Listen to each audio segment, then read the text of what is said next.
బొబ్బిలి పులి బొబ్బిలి పులి. ఇంతకీ ఎవడి బొబ్బిలి పులి?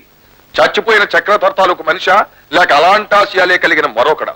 అయ్యా అయ్యా, ఎవడో బొబ్బులి పులట. బొబ్బులి పులి అని తిరుగుతున్నాడు. మాకు అనుమానం వచ్చి పట్టుకొచ్చాం. మీరు వాడిని తొందర పెట్టకండి, సగౌరవంగా లోపలికి తీసుకురా. చెప్తాను స్వామి.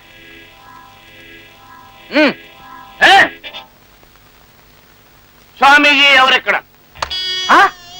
కొట్టావా? కొడతానా పేగులు తీస్తానా? పేగులు తీస్తావా? మాట్లాడావా మళ్ళీ కొడతాను. ఏంటి మళ్ళీ కొడతావా? కాషాయ వస్త్రాలు వేసుకున్న వాళ్ళని నేను ఎప్పుడు ఏమి అనను, అది నాకు వ్రతభంగం. ఈ బొబ్బుల సంగతి మీకు తెలియదు.